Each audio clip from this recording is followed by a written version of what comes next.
Terkait penyegelan pagar laut di Bekasi, kita telah terhubung dengan Dirjen Pengawasan Sumber Daya Kelautan dan Perikanan, Kementerian Kelautan dan Perikanan, Pak Pung Nugroho Saksono. Selamat petang, Pak Pung.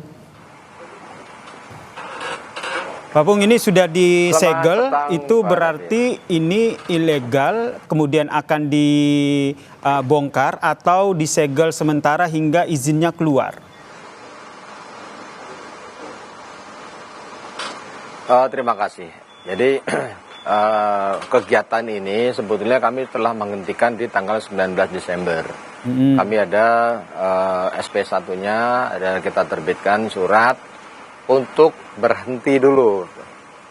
Karena tidak ada PKK PRL dari KKP perizinannya. Jadi yang ada mereka tuh mengklaim punya sertifikat. Padahal ini kan laut gitu loh. Jadi di laut tidak mengenal sertifikat. Yang ada adalah PKK PRL.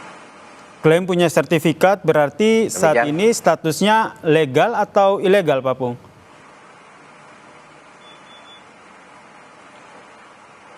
Kalau dari kacamata KKP,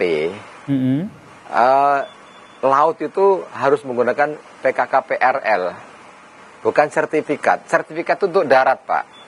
Ya, sertifikat untuk darat. Jadi kami juga nanti akan koordinasi rapat bersama dengan yang menerbitkan sertifikat tersebut karena ini wilayah laut. Jadi pengelolaan ruang laut itu harus memiliki PKK PRL dari KKP.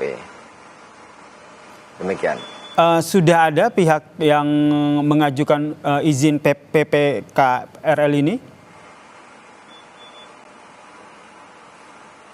Itu PT TRPN ya, mereka sudah mengajukan, belum selesai sampai sekarang. Harusnya ketika belum selesai, belum terbit PKK PRL, tidak boleh dulu melakukan kegiatan. Harusnya seperti itu. Ketika terbit baru melakukan kegiatan. Ini sudah melakukan kegiatan dulu, Pak. Demikian. Ini pengajuannya itu untuk pembangunan tempat pelelangan ikan, betul begitu? Jadi kalau yang tempat pelelangan ikan itu tadi yang disampaikan oleh Pak Kadis ya, itu di tempatnya di darat, gitu ya. Nah ini yang terjadi sekarang ini mereka melakukan pemagaran terus kemudian mulai menimbun, gitu ya, mulai menimbun itu mengarah ke laut, gitu. Itu sampai ke sepadan alurnya itu, Pak.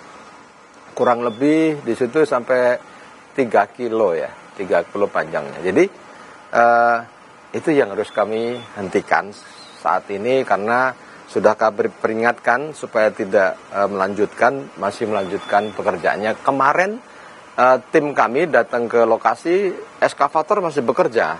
Ya, makanya saya hentikan hari ini supaya eskavator tidak lagi bekerja di sini.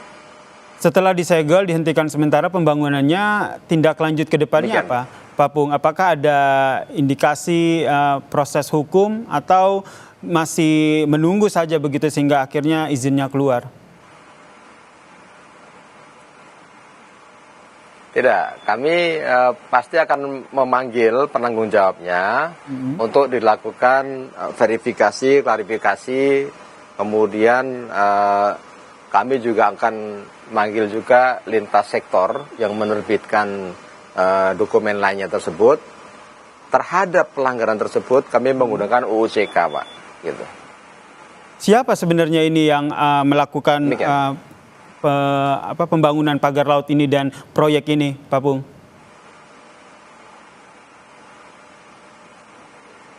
Itu kalau dari pekerjaan awalnya kan dari ini, Pak, ya, Pemda yang dia membangun TPI tersebut. Kemudian ini ada PT yang tadi kami sebutkan tersebut, dia membuat alurnya, Pak. Alur untuk keluar masuknya kapal gitu. Namun di situ terus kemudian di sampingnya itu sama pihak perusahaan yang mengklaim sudah punya sertifikat tanah, itu kemudian dibuatlah kayak macam jeti gitu, jembatan gitu. Ada tanahnya yang diuruk gitu sebagian. Pak Pung, ini kan ada Demikian. kerugian yang dirasakan oleh pelayan begitu. Mereka protes bahwa terkait dengan akhirnya ongkos melaut lebih mahal dan tangkapan mereka juga sedikit terkait dengan adanya pagar laut ini.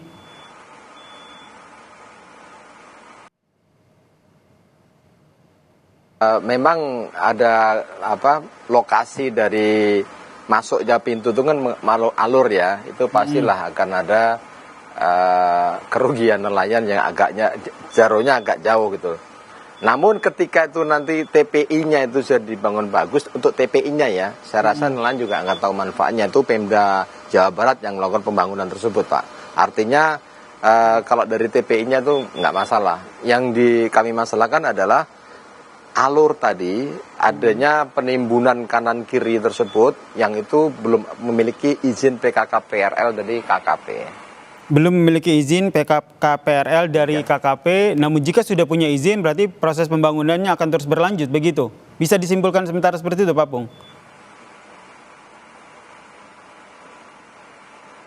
Nanti dari timnya Direktorat Jenderal PRL terlebih dahulu pasti akan mengevaluasi, Pak. Apakah itu akan diterbitkan layak atau tidaknya. Jadi kalau dari kami, kacamata kami adalah terhadap pelanggaran ini akan kena denda.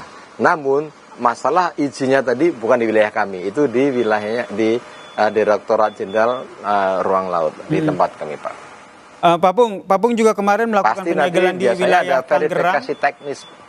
Melakukan penyegelan di wilayah Tangerang, ini kasus yang sama atau ada perbedaan? Oh beda, Pak. Beda, Pak. Beda. Bedanya apa, Pak?